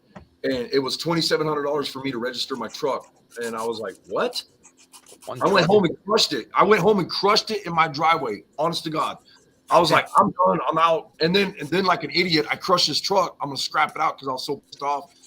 And the bus driver comes up, dropping my little girl and my son off from the school and just starts bawling. And everybody's like, what's wrong? And she's like, did he get in a wreck? And because she sees the truck. I'm like, oh, I'm good. So bad. Yeah. That's funny. So, have you guys heard of a Sick Week? Oh yeah, No. The Dragon Drive. yeah. You've heard- Oh, Tell the Dragon? No. It's a Dragon Drive with Tom Bailey. That's what Chassis John wanted to do, Lewis. He was talking about it. Okay. He was gonna take his car there when he got it done. Yeah, so I'm gonna do it. But I'm just this thing called the Sick Ward, which you just follow the path. You know, you don't drag race, but you just get to hang out in the pits and cruise around with them and everything. So I'm gonna do that at the end of this month. So I'm looking forward to that. This should be fun. Nice. I don't really have anything that I trust to actually drag race and go to all the different places. So I'm just like, I've gone to, they've come because it's in Georgia and Florida, and they've come to the local track down by me, and I've gone every year just for the one day to hang out and watch some drag racing. So this time I'm like, man, I would like to just go and do the whole thing. So that's what I just got to figure it out. It's going all the way to Georgia. Then it's coming back down, like passing my house the next day. So it's going to be a lot of driving for me. I just got to figure it out. But it's an experience, Yeah, I know. And it's like I'm thinking of it as like a trial for like a Hot Rod Power Tour or something. Because Hot Rod Power Tour, I have to go there and then go all around. Now I'm traveling in my area. If something really bad happens, I just drive home. Yeah. We were just talking about that Hot Rod Power Tour, Midnight Customs. Brandon and myself about, I don't know, a couple hours ago, right before we got on here, we were talking about the Hot Rod Power Tour or whatever. It's something I'd like to go. That'd be fun to go to, man. I think me and Terry might do it this year, I think. Yeah. Because I'm in the Facebook groups for Hot Rod Power Tour, and it seems like it's a lot of turned into just sitting in traffic. If you follow the route, there's people the cars are sitting in traffic, overheating, and it's during the summer, hot weather, and it's like, so I'd like to do it, but if it's, that's when you find out if your car is good, because if you don't overheat, you know that you've got a good system. Yep. Yeah. But you see videos and just, everybody's just, the driving part is just 10 miles an hour the whole time. That's what tripped me out. My Roadster, it's never, ever given me any problems. And we went to St. Paul back to the 50s, and there's like 13,000 cars, people everywhere. And we were just creeping through the car show, and my Roadster started overheating. I told Heidi, I'm like, what the heck? Yeah. Something's not right. I'm like looking like something's going on, That car has never overheated or anything like that, never broke down, nothing. And it tripped me out. But later that day, after it burped out a bunch of antifreeze, and we shut it off, and I got yelled at. They wanted us to move the car. I'm like, hey, I can't drive it. There's people right here. I can't overheat my motor, Yeah. And so we let it cool down for a second, then got out of there. But we went to a side road and parked. Well, that morning I had taken the cap off, which I don't know. I never hardly ever do that. I always check it like in the shop and stuff. But I don't think it like burped all the way, so it had like maybe an air bubble. Because as soon as I did that, it came up, burped, and then that was it. It never overheated for the rest of the day like that, you know? Yeah. Huh. It was a trip. But yeah, if you can go, you know, big horsepower motor and whatever and drive through traffic like that, that's to me like, I think it was Papa Squirrel that just said that. That's like a test, you know, for your vehicle. That's pretty cool. Yep, I think it's impressive when you can do that because Yeah. too many cars I've seen that are fast and that can't idle more than about 5 or 10 minutes. And Yeah, then well, they that's what overheat. this. Yeah, that's what this drag drive is. There's cars that run like low 7-second quarter miles, and then they put the regular tires on and they go drive it around. It looks funny because they have the big, huge tires when they're drag racing, and then when they go drive, they put these little. I mean, it's skinny, but you know they're normal tires, and it's totally tubbed in. They drive around with that. What's that? That chick that does that on Instagram and stuff. She started to get kind of famous. Alex Taylor. Yes. Her Chevy, like 55 Chevy, I think. Is Yeah. that what it is? Yep. Yeah. Man, that thing's a monster, and she drives that thing like that. You know. It's a pickup. No, it's a car. No, it's a car. I saw her last year, and she was underneath the car. I mean, she works on the stuff. You've seen her on the other car show, whatever, Hot Rod type Garage or whatever. But she was underneath the car with her dad, pulling out the transmission. You know, getting to work. I'm like, damn, that's pretty cool. Have you seen her race, Lewis? No. Man, that girl don't mess around, bro. That thing is so fast. Like she's kicking everybody's ass. Oh yeah. What do you think, Keith? What do you think she's got for horsepower in that car? I have no idea. It's got to be like 1,500 or more. I was gonna say $2,000, 25 maybe, because it's all steel. I think it was 18. I think it was 1,800. 1,800. 1,800. And she drives this thing on the street and like goes on the track and just Yep. tears them up. Makes guys look stupid, man. What's her Well, the other name? thing is she's a small girl, so she has the weight advantage too. So she's just, she weighs nothing. What kind of she's car a is it? little tiny skinny thing. She don't weigh 55. nothing. It's a 55. It's a 55 Chevy. ain't it? Yeah. Yeah. I think it's a It's 55. Alex Taylor Racing is the name. Yeah, she's on her YouTube page. On her YouTube, she's building her garage and everything. She's in the middle of getting a garage, building a garage. And You know what's funny? She just got engaged to, I don't know whoever, right? But the guy's last name is also Taylor. I'm like, what? She live in West Virginia? Huh? Does she live in West Virginia? I don't know. Is that a thing there? Marry your cousin?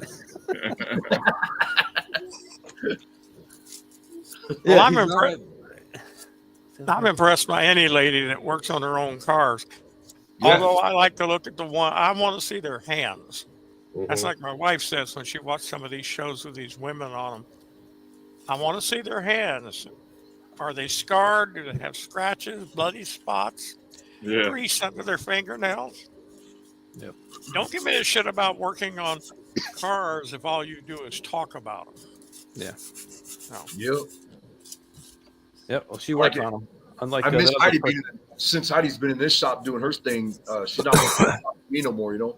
But we used to build some cool stuff together. It was fun, man. We'd stay out there till 3-4 o'clock in the morning sometimes, music blaring, and then working on something, grinding or whatever. She'd be she always teases me. She's like, "You look like some GQ model, all clean." And she'd walk in the shop and walk out just be covered in grease and oil. Cracks me up. That's great. But I got some pictures of her in my phone where she's underneath the lift and stuff, working on the cars, whatever. And now she's got a little short finger because that one that the dog bit off, but it don't even slow her down. She's still out there working, you know. She's a tough bitch though. That night, she was doing this workout thing and she got her finger bit off. We go to the surgery that night. We come home. She literally gets out of the truck and she's like, "All right, I'm gonna go finish working out." I was like, "Huh? Yeah. Finger bit off, man." Did you kill the dog? No, I wanted to, bro. I wanted to. Yo. You didn't get the finger back and put it back on? Can't they patch it back on? They did a really good job though. You can't even hardly she literally has just a little bit left where you can see, but you honestly you can't tell if you look at her hands. But without you like really looking at it, you can't tell she's even missing part of her finger now, you know. They did a good job on it. Reminds me of my old shop teacher. He had his hand look like this. He's like, "Yeah, Watch out for those What- what's- saws. The wood shop what's- guy. His two-finger Joe. Yeah. What's the song, Ray? Got it. That's it. Grandpa used to. He had one like that, and he'd sit there and stick it so it looked like he had his finger. Up his nose. Gross people. Like, he did it in restaurants and things like that just to watch people. Try not to watch him. Yeah. My grandfather lost the tip of his finger. Was a plumber. Was on the threading machine, putting a pipe thread in. And when he slit that finger, he grabbed a hold of that and ripped it, pulled it off, and chucked it on the side and pulled all the nerves out of his arm. Oh, God. And kept on, and then kept on working. And the guy that his helper finally talked him into going, and he had picked the finger up and wrapped it up, but it was too late. But my grandfather was a tough old bird. I wish I had a chance to meet that guy, because I tell you one thing, to rip the finger off and keep on working was pretty tough. I was underneath my Suburban one time, and I'm using this transmission jack out the driveway in the dirt and mud and whatever. Old school, just changing my transmission and transfer case right there. And because I stripped out the flex plate or whatever it was. And so I'm using the transmission jack and I'm jacking it up and it's not going up. And I'm like, what's it jammed on? Like, what the hell's going on? And I'm reaching on this jack and it would not go up. Well, come to find out, there was a bolt that came out of the, where I couldn't see down there on the jack that was just catching just enough. And as soon as I was like, oh, maybe it's that right there, I stuck my hand up in there and that thing went wham and got my finger, whacked the end of my finger off. And I was like, damn it. So I called my mother-in-law. I'm like, hey, do you have a second to take my finger up and whatever and look at it, see if it's okay or whatever. And she's like, yeah, I'll check it out. She comes down there and she looks at it. And she goes, yeah. And she literally was like, oh. Because I was like, there's something like, is that the bone or what? But it was my fingernail was jammed in my finger. So she had to like take it out first. She turned green, bro. She was just like, hey, we took our fingers for granted, man. I didn't get smashed. I got cut real bad a couple times. I used to work at a drive-through dairy place and some glass cuts. And like the first time it happened, it was actually this finger. I got cut, lost the nerve in his finger. So, you go to the ER, and I was like, I was young. I was like 17 or whatever, and they said, okay, we're going to clean you up, and we're going to, we'll numb it and we'll stitch you up. Okay, cool. And I was fine. Everything was cool until she comes over with the needle. I'm like, all right, now where's she putting it? She's putting it in, in the open. I'm like, what are you doing? Oh, no, we got to get it right in there. I'm like, oh, shit. A couple of years later, this is how I learned, and to this day, I do not try to catch anything that falls, because that's how I got cut the second time. We just stocked out the milk in the cases, and we really stocked it up pretty heavy for the next guy, the night guy. And now, as he's checking the register, you're doing the last couple of customers, and I go to take a bottle of milk off the top shelf, and it slipped out of my hands, and I went to catch it. But what was between me and the bottom was all the gallon jugs of milk. So that bottle trapped my hand and broke, and opened up right here on that line there. Holy shit! Blood everywhere. Back to the ER, and now I knew the drill. So I'm sitting there and I'm holding my hand, and everything is cool. The nurse is checking it out, and she gives me shots. I don't look when she's doing the needle, and then I'm just sitting there waiting for the doctor to come in. I'm looking at my hand, and it opened up like this. It just kind of did one of these like whoop, and I never saw the inside of my hand before, but it was like purple and red. It had this like black out of sight, and my stomach instantly flipped. I was like, oh shit. Like, how do they do this for a living? After a while, you get used to it. After you throw up a whole bunch of times. Yeah, I didn't have enough. So, then I was getting ready for, there was a big show called Let East out here. It was a 50s show, big car thing in Jersey. And I wanted to go to that so bad when I was younger. Man. Yeah, I used to go every year. So I was getting the car ready, and I was changing the tires. I had Corvette rims and big, L60 15s. So I was trying to bust the L60 off the rim, and now this was summer. It was I guess it was in July, early August. Yeah, because that meet was late. So it was hot. It was humid. You're sweating. And I want a tire machine. I was all greasy. I was totally black. You couldn't see my hands, the color of my hands, from doing work on the car. And I couldn't get the bead to break. So I took the tire tool, and you bang on the bead to try to bust it, off through them. This is on our old Coates 1010 machine, and I'm hitting it. I didn't realize, but as I was doing that, my hands were slipping down the tool, and that last shot, my hand slipped. I didn't feel it, and my finger was down there when the tool came down, and with everything I had, I felt it. I was like, oh, that doesn't feel good. And I picked my hand up, and just through all the black grease, all that red came through. Ugh. And it was like, what a contrast. I mean, again, it was like nothing but blood. And I saw the skin flapped open. So I just went outside. I put my hand, I held pressure on it. I just sat there. My buddy comes out of the shop. He goes, oh, what are you taking, a coffee break? I was like, dude, no, I think I'm done. I think you got to finish this up. I said, I'm not going to finish this. He goes, why? I just held my hand up. Blood's dripping everywhere. He's like, oh, my God. Yeah. So now I had to wait. Go to I went to like a medical center, and they got to clean you up. She's like, what were you doing? I was like, I was working on a car. So they're scrubbing the grease off, with a scrub brush, and That hurts. yeah, and the fingers half flapped open too. So at that point, I was like, yeah, just do what you got to do. They stitched that up, and off I went again. It's crazy how fast you can get hurt. Yeah.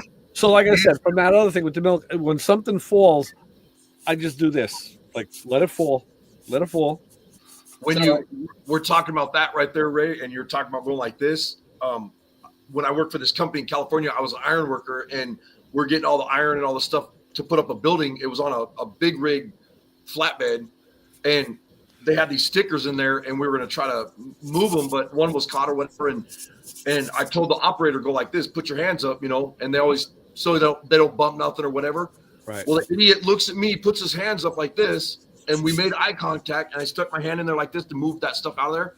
And all that iron for, a building that's, 80 by 100 or whatever it is, or even bigger, who knows, all that weight come down on my hand and just smack the piss out of it, like flatten my finger. So I went to the doctor and whatever, and they wrapped it up, and the doctor's like, it's not broken. They x-rayed it, and they're like, it's just really, really bad. And he's like, you might want to take a couple days off because your finger's going to be hurting.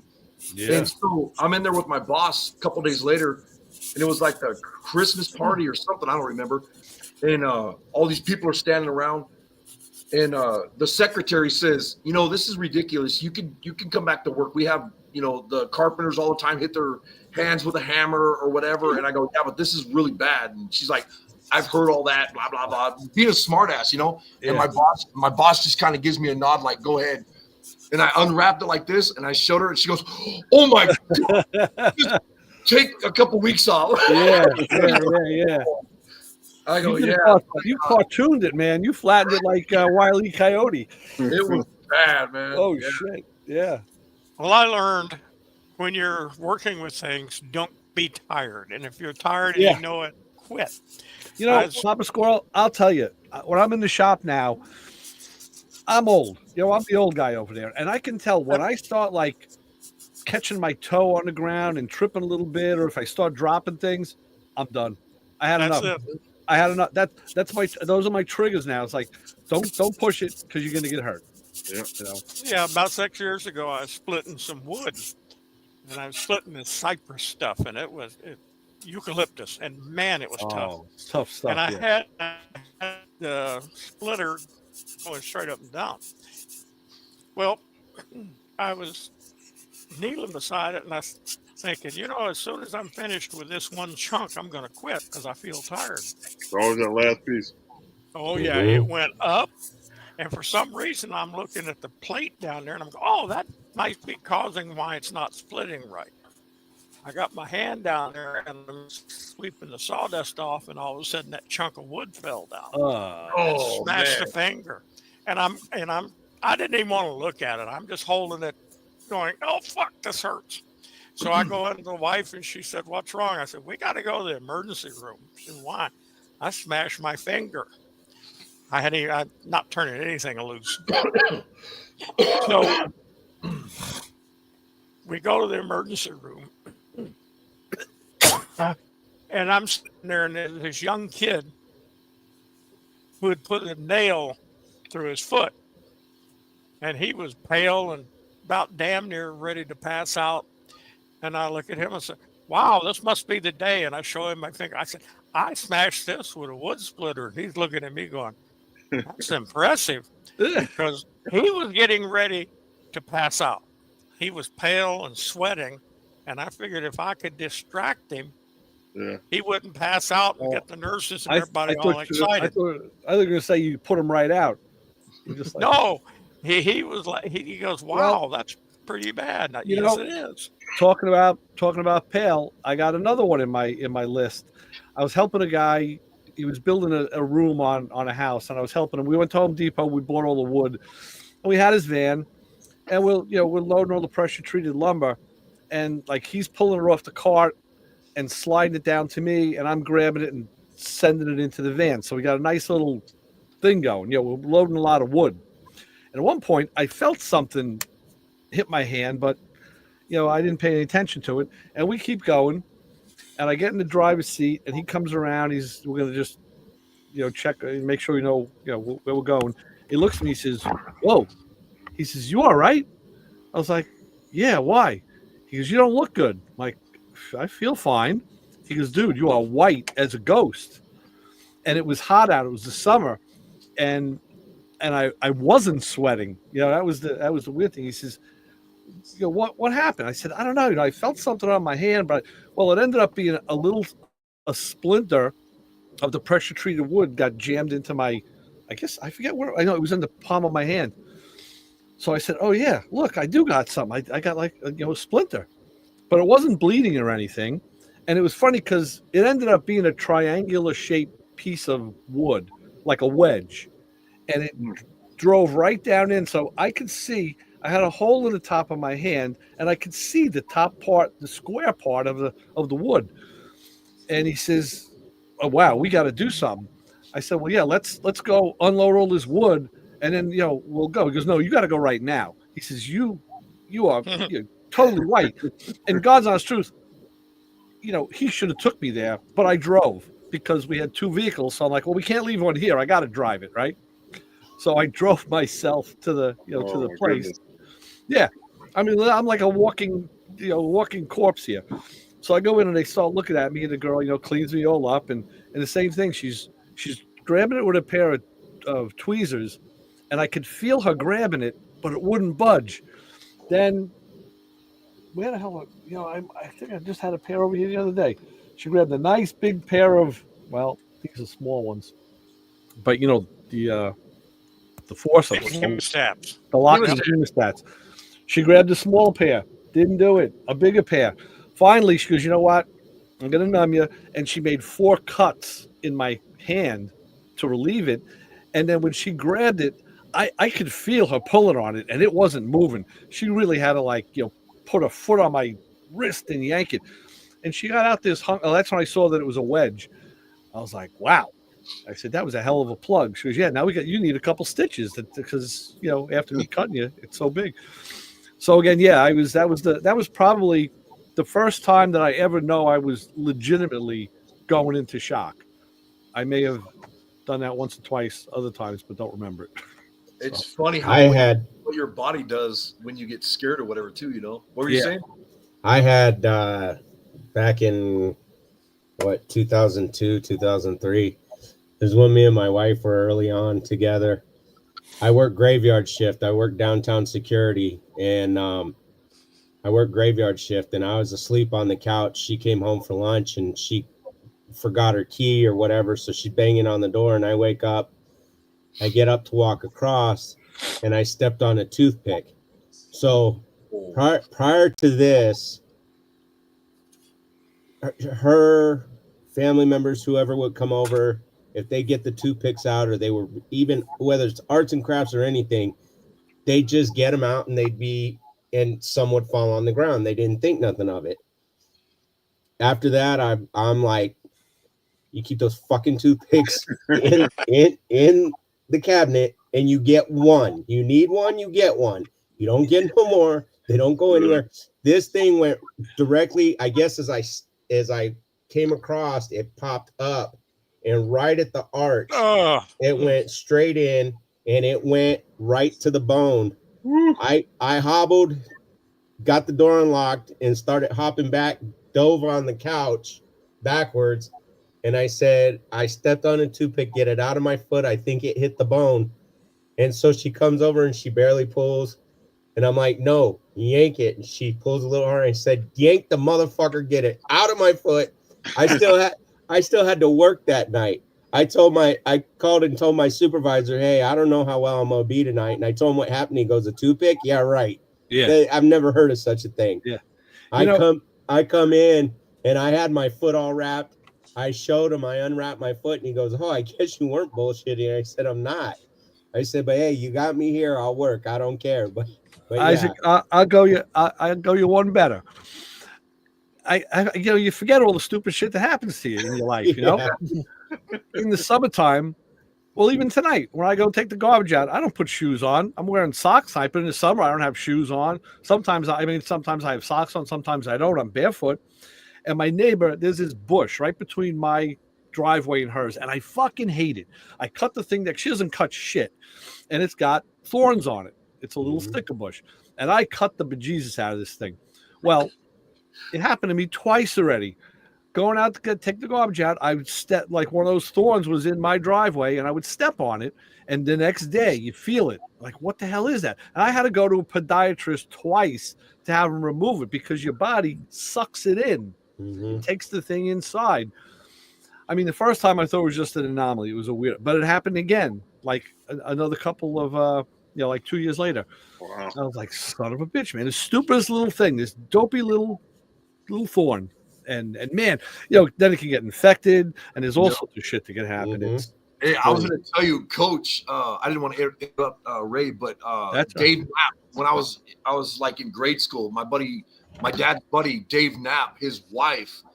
This is in California where I live, but she walked out her driveway, and somebody had dropped a toothpick or spit it out, and because it had like stuff from your mouth on it or whatever, it poked in her foot. Gets infected, and she knew she stepped on it, so she like broke it off and got it out of there as best she could. And then she ends up, this is like a month later, she was having all these like problems and whatever. It went up her vein up to like, top part of your leg. They had to cut her leg off, bro. Holy shit. Bad. Yeah, over a damn toothpick, bro. Wow. Yep, I believe it. I guess it was in her grass like this, or on her driveway or whatever, and she stepped on it, and it went same thing as what you said right there. Yeah. But somebody had spit it out of their mouth, so the stuff. So you had the saliva and stuff on it. Yeah. Nasty, man. So yeah, I get so pissed off about if I see somebody throw a toothpick down, I'll beat their ass, man. It freaks me out. It's like, that's scary. Wow. Oh, yeah, I freak out about it too. I'm lucky enough that the one I stepped on was sterile in the sense that it was it just fell out of the box. It was new, it was new. But after that I'm like, I freak out about toothpicks. Keep them put away. You need one, you get one. Don't leave stuff laying around. But even like Ray, when you say about going outside barefoot, I don't go outside barefoot. I don't go, and when I leave the house, I don't go in chanclas and slide slippers, flip flops. And it's funny because the kids will go to the school. And they'll be wearing their Crocs and their flip flops. And I'm like, I can't believe you come out the house with house shoes on. House shoes belong at home. Why do you come out like that? And they're, Coach, why are you so against it? And I said, man, if you got to get, if all hell breaks loose, if shit hits the fan, I said, you got to run or you got to stand your ground. You want shoes. I said, I've always got my shoes on. Well, you go out without shoes on, you step on like a snake fang or something. Yeah, out here there's snakes. That's the other thing. When I get out of bed and put my pants on, I put my gun on and my shoes. When There you go. when the day's over, I take my shoes off, my gun off, and my pants. That's the Yeah. order. Well, I You're went. right now, aren't you? Huh? You're wearing pants right now, aren't you? Oh no. Well, here's Pray. here's a good sign if I am. There you go. You got pants on. So I overheard you guys. I was, trying to make my way to bed. I overheard you guys talking about like Ray there get something cut out of his hand and everything. And I told you guys earlier while I was on here, I had surgery Monday. Well, this was a little over 27 years in the making from when I was electrocuted in 1997. There was almost 200 staples in my left leg where a hole was blown. And, well, they didn't get all the staples. Wow. And on the 29th of December, my leg swelled up and busted from infection.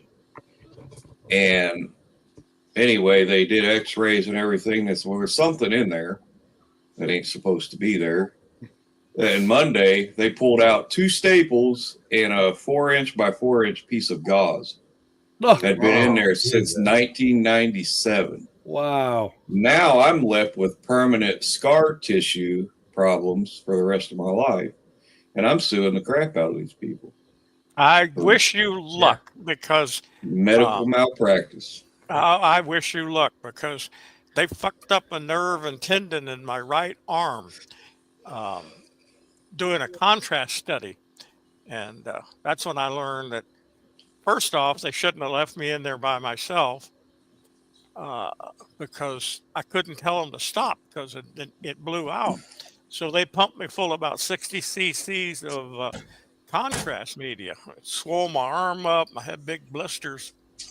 And so I tried to sue them for the damaging well, actually they destroyed it because I still got nerve pain, even with pain pills. And we go to this lawyer and I don't know how long, and all of a sudden he goes, oh, I can't do anything because I can't find anybody to say that that's something that's harmful.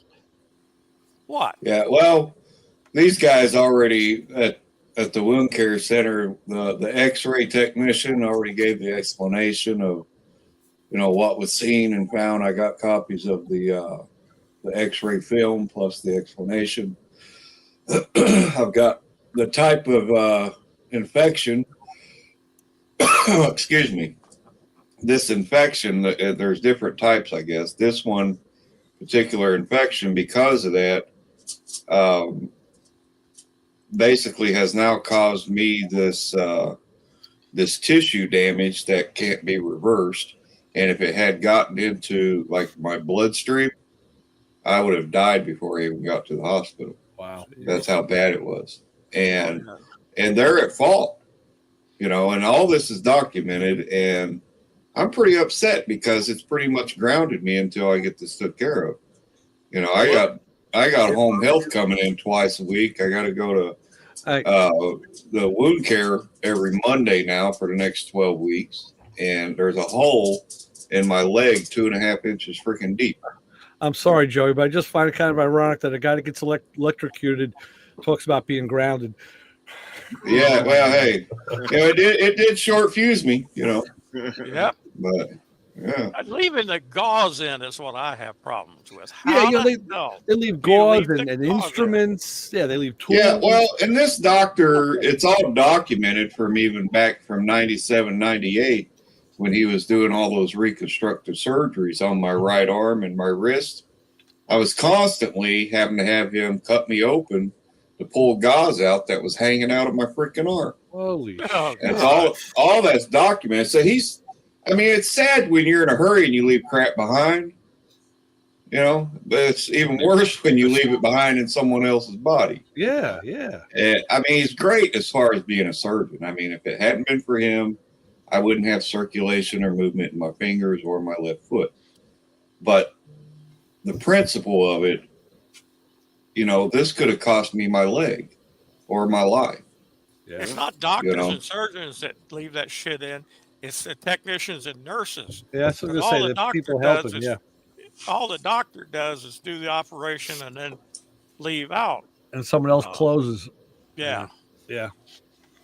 Oh, God, well, Hey, I don't want to. somebody, I'm going to get off here, you guys. All right, Yeah, I Arco. was gonna say that too. It's getting late. All right, Back to Arco. bedtime. Yeah. good night, Grandpa. Thanks Appreciate for all coming, you Arco, guys, man. man. Good seeing you. Thanks for the invite and everything tonight, bro. Yeah, come anytime, bro. You know, you Yeah. family. Hopefully, I'll see you guys next Thursday because everything's finally calmed down where we could start doing this more. You know? All right, cool. Thank you. Yeah, he got Everybody- out of doing septic business. Take care. Everybody that came in on the chat and everything too, I really appreciate it supporting Lewis Lee and Ray and Brian and everybody. Thank you so much. No, thank you, man. Appreciate it. Thanks, Arco. Good night, Take guys. care, Arco. Good night, All right, Arco. See ya. I'm All gonna right, get later shit too. My bedtime. So Ray, I don't know if you want to stay on, but Yeah, we'll stay a few minutes. We'll close it up. Yeah, but let's close it down. okay. All right, fellas. Good night. Everybody in the chat room, man. I really appreciate you guys hanging out with us. And we do this every Thursday night at 9. So you're always welcome to come hang out. And if you have something you might want to promote, let me know, and I can get you on the screen. And everybody else, have a safe week. Oh man, I like that cup. Yeah. Oh man, look at the swag. Yeah. There Yeah. we go. There. All right. Yeah. Yeah.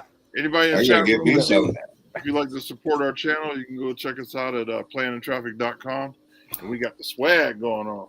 Yep. Tell you what, guys, he lives closer to me than all of you. If you just pay for the stuff, I'll save you on the shipping. I'll wear it for you. Yeah, there you go. All right, thanks, guys. I'll see you next week. All right, Lewis. Yep. Later. See you, Lewis. Thanks. Take care, Lewis. Yeah. I'm gonna skin out too now and finally go to bed. But yeah, that got me going when you guys talking about this because it's just burnt me Get up. out alive. You know, Don't it's blame upset you. me. Yeah. So Don't blame you.